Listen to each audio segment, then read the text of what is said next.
For millennia, the Corellian Empire had expanded unchallenged across the galaxy.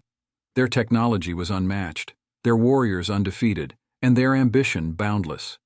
They were a race of conquerors, of builders, who believed it was their destiny to bring order to the chaos of the cosmos. Worlds either bowed before their might or were obliterated, their existence erased from the annals of the universe.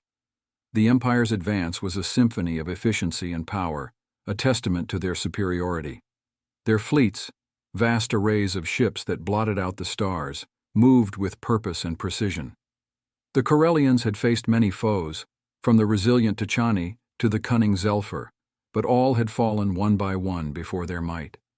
It was in this age of unbridled expansion that they first detected the signals.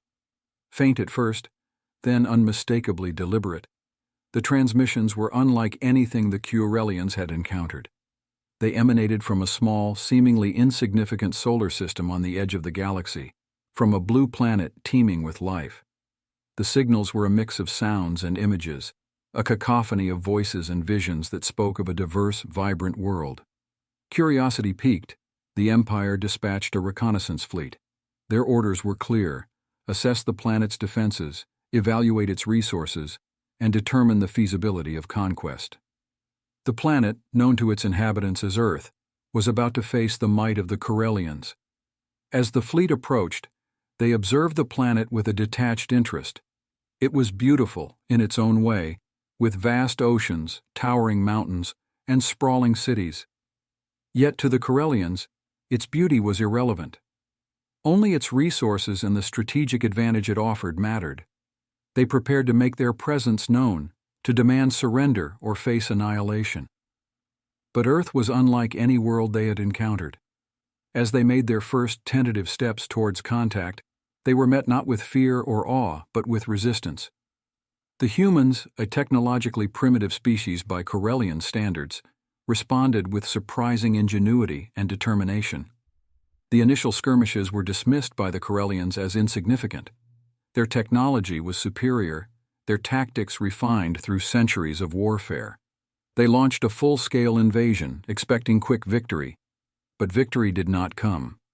Humanity fought back with a ferocity and resilience that stunned the Corellians. Every advance was met with resistance, every victory Pyrrhic. The humans adapted quickly, using the Corellians' own technology against them, finding weaknesses where none were thought to exist. It was in the ruins of a city, amidst the smoke and the fire, that the first Corellian commander truly understood the nature of their adversary. As he watched his forces retreat, he realized that humanity's greatest strength was not their technology or their weapons, but their spirit. They fought not for conquest, but for survival, for their home, for their planet. The Corellians had faced many foes, but never one like this. Humanity was not just another civilization to conquer, but a force to be reckoned with, a species that, despite all odds, stood unwavering in the face of extinction. As the Corellian Empire pondered its next move, it became clear that this small blue planet and its defiant inhabitants were a turning point. The Empire, considered unstoppable, had met its match. Not in the form of a superior military or a more advanced technology, but in the resilience and courage of humans. The battle for Earth was just beginning, but it was already clear that it would be unlike any other. For the first time in its long history of conquest, the Corellian Empire faced a question it had never considered. What if they were the ones who could not win? The Corellian invasion had triggered something within humanity that the Empire had not anticipated. Across the Earth, nations that had been rivals for centuries united against a common enemy. Political boundaries and cultural differences were set aside as humans joined forces to defend their world. The planet that had once been rife with conflict and division was now a beacon of unity and determination. In the Corellian command centers, the reports were the same. Every attempt to secure a foothold on Earth was met with fierce resistance. The humans, leveraging their knowledge of the terrain and employing guerrilla tactics, turned every inch of their world into a battleground. Cities became fortresses, forests became traps, and the skies were filled with drones, piloted by humans willing to sacrifice everything to protect their home. The Corellians were forced to adapt. Their initial strategy of overwhelming force and rapid conquest was replaced by a cautious approach, focusing on isolated targets and attempting to cut off resources. Yet for every human supply line they severed, 10 more seemed to appear, as if the very planet itself was resisting them. It was during this time that the Corellians made a critical discovery. Humanity's strength did not lie solely in their military capabilities or their willingness to fight. It was rooted in their ability to innovate and adapt. New weapons and tactics were developed at a pace that baffled the Corellian strategists. Technologies that had taken the Empire centuries to refine were dissected, understood, and turned against them in a matter of months. The turning point came with the Battle of the Threshold, a conflict over a key orbital platform that controlled access to Earth's lower orbits. The Corellians had intended to use it as a staging ground for their final assault. The humans, understanding its importance, launched a daring counterattack. Led by Commander Elena Martinez, a coalition of Earth's best pilots and engineers embarked on a mission that seemed suicidal. Using a combination of hacked Corellian fighters and human-made spacecraft, they breached the platform's defenses and initiated a close-quarters battle that no one had expected. The battle raged for hours, with control of the platform changing hands multiple times.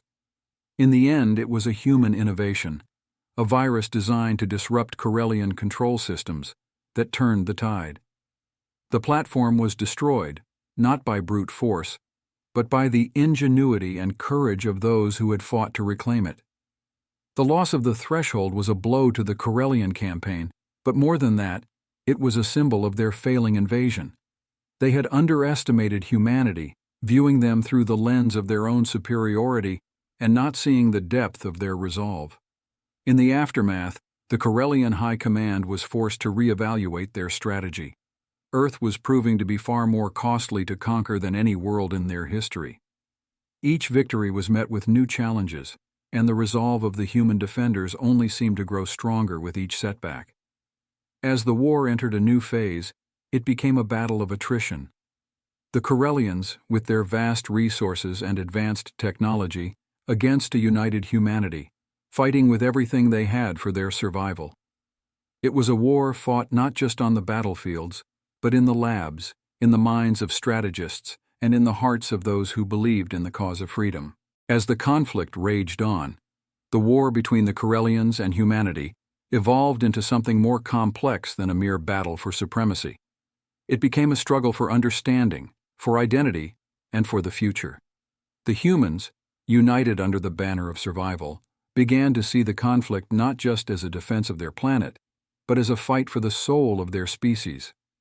The Corellians, on the other hand, found themselves questioning the doctrines that had guided them for millennia. Was conquest truly the path to greatness? The war took to new fronts, extending beyond the physical into the realms of psychology and culture. The humans deployed not only their military might, but also their cultural artifacts, music, literature, and art, as tools of resistance. Broadcasts of Earth's cultural heritage penetrated the Corellian blockade, reaching the soldiers and stirring something within them that had been suppressed by centuries of conquest: doubt. Meanwhile, on Earth, the constant threat of annihilation had spurred technological advancements at an unprecedented rate. Fusion-powered engines, quantum encryption, and gravity manipulation were no longer the stuff of science fiction, but of necessity. The humans' ability to adapt and innovate under pressure was their greatest asset, turning the tide of the war inch by inch. The Corellians, faced with an enemy that refused to be subdued, began to splinter. A faction within the Empire, inspired by human resilience and creativity, started to advocate for peace and coexistence. They saw in humanity a reflection of what the Corellians might once have been, before their endless conquests had stripped them of their compassion and curiosity. This internal division weakened the Corellian resolve, leading to a series of strategic setbacks. Skirmishes turned into defeats, and defeats into retreats. The humans, sensing the shift, pressed their advantage. The Battle of Luna, Earth's moon, became the emblem of this newfound momentum. What was meant to be a decisive Corellian victory turned into a catastrophic loss. With human forces leveraging their home field advantage and intimate knowledge of lunar geography to devastating effect. In the corridors of power on Curel Prime, the capital of the Empire, debates raged. The war with humanity was no longer seen as a mere campaign but as a mirror reflecting the Empire's own darkness. The voices for peace grew louder, challenging the traditionalist view that the Corellians were the galaxy's rightful rulers. On Earth, the mood was cautiously optimistic. The unity forged in the crucible of war had led to a renaissance of thought, a celebration of what it meant to be human. The people of Earth did not just fight for survival. They fought for the right to define themselves, to dream of a future where the stars were not realms of conquest but of endless possibilities. As the war on Earth raged on, the conflict began to draw the attention of other civilizations across the galaxy. The Corellian Empire, in its relentless pursuit of domination, had made many enemies, but none had ever dared to confront them directly. Humanity's resistance, however, began to inspire a shift in the galactic status quo. In the shadows of this interstellar conflict, emissaries from Earth reached out to other species, seeking allies in their struggle against the Corellians. These diplomatic missions were fraught with danger, as they ventured into territories that were wary of human intentions and fearful of Corellian retribution. Among the first to respond was the Council of Nari, a federation of planets that had long suffered under Corellian incursions. Their technology was not as advanced as the Corellians, but their knowledge of subversion and sabotage was unmatched. The Nari saw in humanity a spark of hope, a chance to tilt the balance against their common foe. Simultaneously, a more unexpected alliance was forming with the Zelvaran, a solitary species known for their mastery of energy manipulation. The Zelvaran had remained neutral in galactic conflicts, preserving their isolation with a powerful defensive fleet. However, the courage of humanity moved them, reminding them of their own ancient struggles for freedom. The formation of these alliances was not without its challenges. Skepticism and old grievances had to be overcome, with human diplomats working tirelessly to build trust and mutual respect. The Earth, once seen as an insignificant speck in the vastness of space, became a meeting ground for diverse civilizations, united by a common cause. Meanwhile, on Earth, the news of potential allies brought a new wave of hope. Resistance fighters, soldiers, and civilians were galvanized by the thought that they were no longer alone in their fight. This renewed spirit bolstered their defenses, leading to a series of successful engagements against the Corellian forces, who found themselves stretched thin across multiple fronts. The Corellians, for their part, were taken aback by the sudden shift in the galactic dynamic. Their intelligence services worked overtime to sabotage these fledgling alliances, but the seeds of rebellion had already been sown.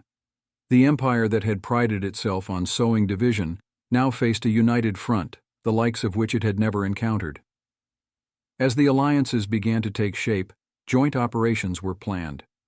The Nari contributed their expertise in stealth and infiltration, sabotaging Corellian supply lines and communication networks. The Zelvaran, with their advanced energy technologies, provided shields and weapons that could counter the Corellian armaments. One of the first collaborative efforts was the liberation of Meridon, a planet that had been under Corellian occupation for decades.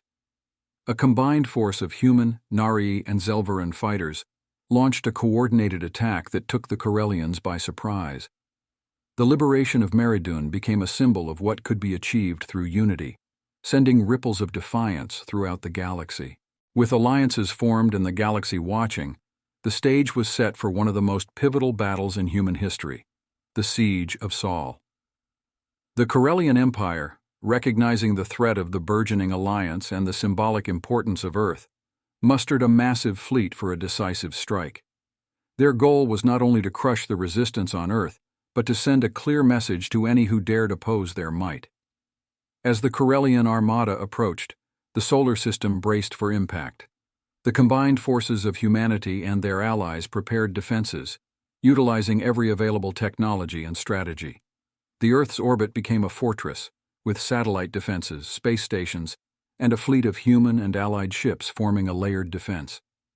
The Moon was transformed into a bastion of firepower, its craters hosting missile silos and its surface dotted with anti-ship batteries. The Corellians, confident in their superiority, initiated the siege with a barrage of energy weapons, expecting to quickly overwhelm the defenders. What they encountered, however, was a resilience and ingenuity that defied their expectations. The Allied shields, enhanced by Zelvaran technology, held against the onslaught, while Narii saboteurs disrupted the Corellian fleet's coordination, causing chaos in their ranks. In the midst of the battle, a daring plan was hatched by the human command. A small strike force, comprising the best pilots from Earth and their allies, would attempt to penetrate the Corellian flagship's defenses and take down its command center.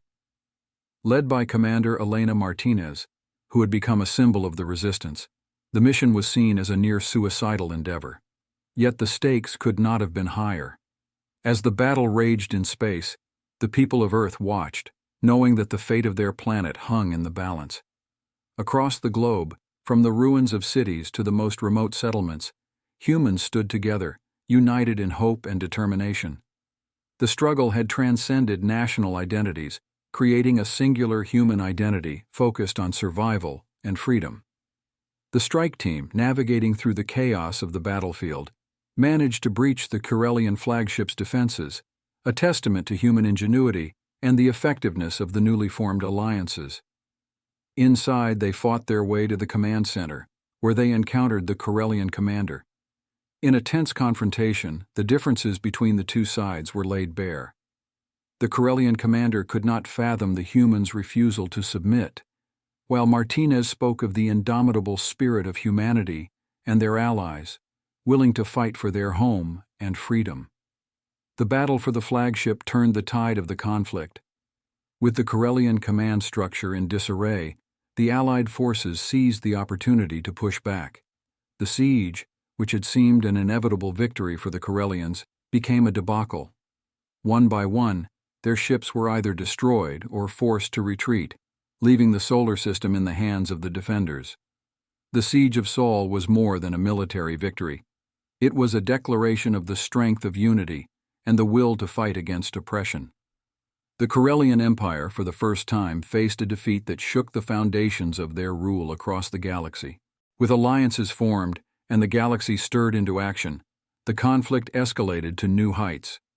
The Corellian Empire, recognizing the growing threat not just to their campaign on Earth, but to their dominance across the stars, launched a massive offensive. Their target was the Sol system, the heart of humanity's resistance, and the symbolic center of the galactic uprising. This was to be a decisive blow, intended to crush the spirit of the rebellion and reaffirm the might of the Corellian Empire. The Corellian strategy was straightforward yet brutal, a siege that would not only blockade Earth, but also target the Allied forces gathered within the system. Their fleet, comprising thousands of warships, advanced toward Sol, cutting through space with the cold precision that had once made them unbeatable. But the galaxy had changed. The news of the approaching Corellian armada spread through the Allied networks, and forces from across the galaxy began to converge on Sol. The Narii sent their stealthiest ships, capable of slipping past enemy lines to deliver crucial strikes. The Zelvaran provided energy shields that could withstand the Corellian bombardment, alongside weapons that matched the Empire's firepower. Other species, some of whom had remained neutral or hidden, now stepped forward, drawn into the conflict by the possibility of a new galactic order. Humanity, for its part, prepared to defend its home with everything it had. The planet's surface bristled with defenses, and its fleets, bolstered by the technology and expertise of their allies, took position. Earth's forces were no longer just fighting for survival. They were fighting for the future of the galaxy. As the Corellian fleet entered the Sol system, they were met with a resistance fiercer than any they had encountered. The initial skirmishes were intense, with both sides suffering losses. However, it quickly became apparent that the Corellians had underestimated the strength and resolve of the Allied forces. Every attempt to breach the defenses was repelled, and the Corellians found themselves engaged in a battle of attrition, their superiority in numbers diminishing under the relentless assault of the Allied fleet. The siege of Sol turned into a protracted conflict, with neither side able to secure a decisive advantage. The Corellians, frustrated by their inability to break the stalemate, resorted to deploying their most devastating weapons, aiming to obliterate the defenders in one fell swoop. But the Allies were prepared. Utilizing the combined technological advancements of the Zelvaran and human ingenuity, they devised a countermeasure that turned the tide of the battle. In a daring move, a small contingent of Allied ships, led by Commander Martinez, penetrated the Corellian lines and targeted the command ship. The operation was perilous, with little chance of success, but the stakes could not have been higher. In a breathtaking display of courage and precision, the team boarded the Corellian flagship, disabling it from within and capturing its command crew. The fall of the Corellian flagship sent shockwaves through the enemy fleet. With their command structure in disarray, the Corellians began to retreat, harried by the jubilant Allied forces. The siege of Seoul was lifted, and the victory reverberated across the galaxy. It was not just a triumph for Earth or the Allied species, but a signal that the era of Corellian domination was ending. Buoyed by their monumental victory at the Siege of Seoul, the Allied forces began planning their most ambitious operation yet, a direct assault on the Corellian homeworld, the very heart of the Empire. This audacious plan, once unthinkable, now seemed within reach, a testament to the shifting tides of the war. The objective was clear: to end the conflict once and for all by striking at the source of Corellian power. Preparations for the assault were extensive, requiring coordination and collaboration on a scale never before seen. The Nari contributed their expertise in subterfuge, creating a network of spies within the Empire to gather intelligence and sow discord. The Zelvaran, with their advanced technology, worked on breaching the formidable Corellian defenses. Humanity, now the backbone of the Allied forces, rallied its troops, preparing them for the battle that would decide the galaxy's fate. As the fleet assembled, a palpable sense of unity pervaded among the diverse species. Old prejudices were forgotten, replaced by a shared purpose. The galactic community, once fragmented and isolated, was now a single, formidable force, standing together against tyranny. The journey to the Corellian homeworld was fraught with danger. The Corellians, aware of the impending attack, fortified their defenses and launched counter-offensives along the Allies' path. These skirmishes were intense, but the Allied forces, emboldened by their cause and strengthened by their unity, pressed forward, breaking through the enemy lines with determination and valor. Upon reaching the Corellian system, the Allies were met with a sight that few had ever seen: the sprawling, heavily fortified Corellian homeworld, a planet of towering cities and vast military complexes, the center of an empire that had ruled unchallenged for centuries. It was a daunting target, but the Allies were undeterred. The final battle for freedom had begun. The assault on the Corellian homeworld was a multi-front operation. Space battles raged as Allied ships engaged the Corellian fleet, while ground forces, comprised of elite units from across the Alliance, launched simultaneous strikes on key military and infrastructure targets. The fighting was fierce, with both sides suffering heavy casualties, but the momentum was with the Allies. The spirit of the Corellian forces, shaken by the loss at Seoul and the rapid advance of the Allied troops, began to waver. One of the pivotal moments of the battle was the destruction of the Corellian command center, a fortress that had been thought impregnable. Led by Commander Martinez, a mixed team of human and Zelvaran soldiers infiltrated the fortress, deploying a Zelvaran-designed energy device that disabled the Corellian defense systems. With the command center neutralized, the Allied forces gained a significant advantage, pushing further into the heart of the Empire. As the battle reached its climax, the Corellian Emperor, facing defeat and the collapse of his empire, offered an unconditional surrender. The terms were negotiated by the leaders of the Allied forces, ensuring the dismantling of the Corellian military apparatus and the liberation of all subjugated worlds. The fall of the Corellian Empire marked the end of an era and the beginning of a new chapter in galactic history. The victory was not just a military triumph, but a symbol of what could be achieved when disparate peoples united for a common cause. The liberated worlds, including Earth, emerged from the shadows of oppression, ready to build a new, cooperative future. Following their victory at the Siege of Sol, the Allied forces, buoyed by their unprecedented success, turned their eyes towards the Karelian Empire. The heart of the empire, a system known as Karel, had for centuries been an impenetrable fortress, the seat of their power and the source of their dominion over the galaxy. But with the Karelian military weakened and their morale shattered, the Allies saw an opportunity not just for victory, but for a lasting peace that could reshape the galactic landscape. The plan was ambitious and fraught with peril. An assault on Q-Rel would require not just military might, but a level of coordination and unity the galaxy had never seen. The Allied Council, comprising representatives from humanity, the Narii, the Zelvaran, and other liberated species, worked tirelessly to forge a strategy that leveraged their diverse strengths. Humanity's adaptability, the Narii's subterfuge, the Zelvaran's technological prowess, and the collective resolve of dozens of species were all key to the plan's success. The first phase involved a series of feints and diversions orchestrated by the Narii to draw the Karelian fleets away from their home system. Meanwhile, a coalition of engineers and scientists from across the Alliance worked to develop a device capable of breaching the Karelian defense grid, a formidable barrier that had repelled all previous attempts at invasion. As the Karelian fleets chased phantom threats across their borders, the main Allied force gathered at the edge of the Karel system, preparing for the assault. The air was thick with tension and anticipation. Many knew that the coming battle would be the culmination of their struggle, the final confrontation in a war that had changed the face of the galaxy.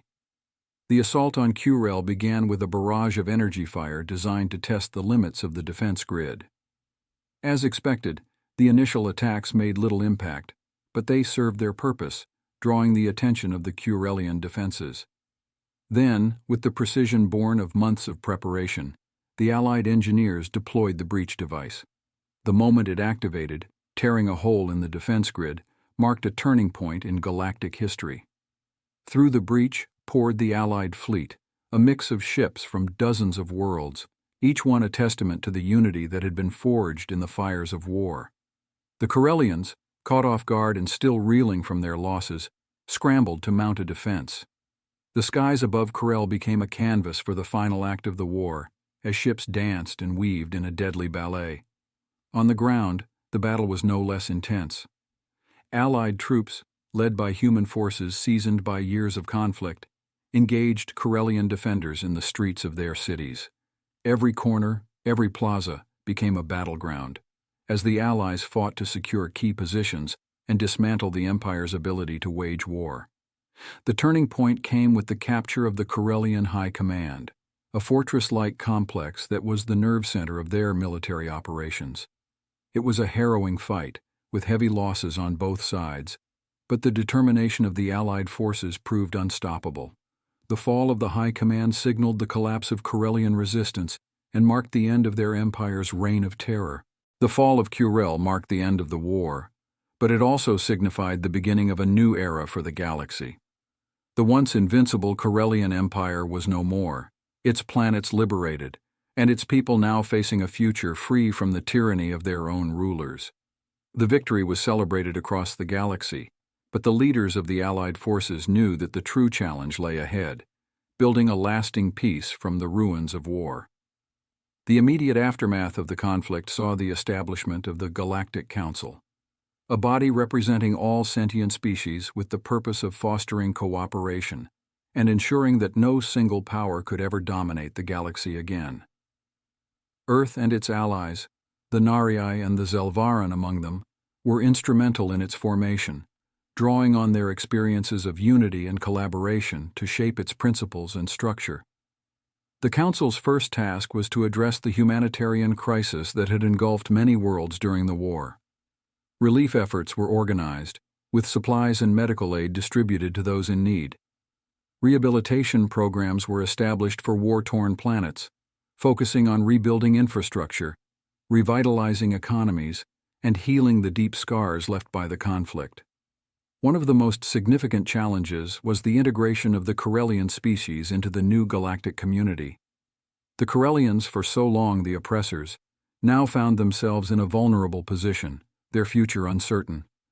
The Galactic Council worked tirelessly to ensure that the sins of the Empire were not visited upon its citizens, advocating for forgiveness and cooperation. Rehabilitation and reconciliation programs were initiated, aiming to dismantle the ideology of domination that had driven the Corellian Empire and to promote a new identity based on peaceful coexistence. Meanwhile, humanity's role in the galaxy had been irrevocably transformed. Earth, once an obscure and divided world on the galaxy's edge, was now hailed as a beacon of resistance and unity. The bonds formed with their allies during the war had created a network of friendships and partnerships that spanned the stars. Human culture, technology, and ideals began to spread, influencing and being influenced by the galactic community. The Reconstruction era also saw an explosion of technological and scientific advancement. The sharing of knowledge and resources among the allied species led to breakthroughs in energy generation, space travel, and medicine. A golden age of exploration and discovery began, with new worlds charted, ancient mysteries solved, and the boundaries of known space pushed ever outward. However, the new era was not without its challenges. Disputes arose, as is the nature of diverse beings with differing perspectives and interests. The Galactic Council, though effective in mediating many conflicts, faced criticism and tests of its authority. Yet these challenges were met with a determination to find common ground, to remember the lessons of the war, and to strive for a consensus that respected the rights and aspirations of all species. In the aftermath of the Corellian Empire's fall, the galaxy stood at the threshold of a new era. The victory on Corel was more than a military triumph. It was the dawn of a new age of cooperation and peace among the stars. The destruction of the Corellian regime had left a power vacuum, and the galaxy was faced with the monumental task of building a new order from the ashes of war. The Allied forces, having fought side by side through the darkest times, now turned their attention to the challenges of peace. The Council of the United Galactic Species, formed in the crucible of conflict, emerged as the foundation for this new era. Comprising representatives from every civilization that had stood against the Corellians, the Council worked to establish a framework for galactic governance that prioritized mutual respect, freedom, and the shared prosperity of all species. Humanity, having played a pivotal role in the victory and the formation of the Alliance, found itself at the forefront of galactic diplomacy and reconstruction. Earth became a symbol of resilience and unity, a place where former adversaries could come together to forge a common future. The planet's leaders, alongside their allies, worked tirelessly to heal the wounds of war, rebuild what had been lost, and ensure that the horrors of the past would never be repeated. The dismantling of the Corellian military infrastructure was a primary concern for the new council. Weapons of war were decommissioned, and Corellian soldiers were offered amnesty and a chance to reintegrate into civilian life. The Corellian homeworld, its cities scarred by the final battle, received aid from across the galaxy, a gesture of goodwill that marked the beginning of reconciliation. But the path to peace was not without its challenges. Skepticism and old grievances lingered, and the Council had to navigate the complex dynamics of interstellar politics, balancing the needs and aspirations of diverse civilizations.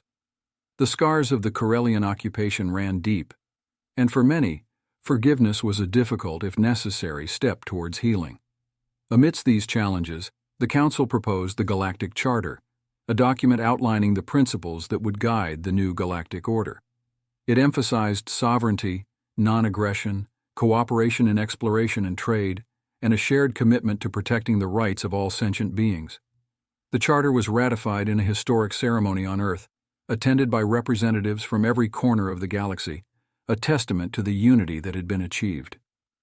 As the galaxy embarked on this new journey, the story of the war and the alliance that had overcome the mightiest empire became a legend.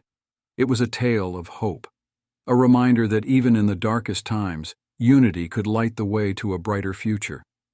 The legacy of the conflict and the peace that followed would be remembered not as a triumph of one species over another, but as a collective victory for the galaxy. In the years that followed, The united galactic species faced its share of trials and triumphs. But the foundation laid in the aftermath of the Corellian fall remained strong. New alliances were formed, new worlds discovered, and new stories woven into the rich tapestry of galactic history.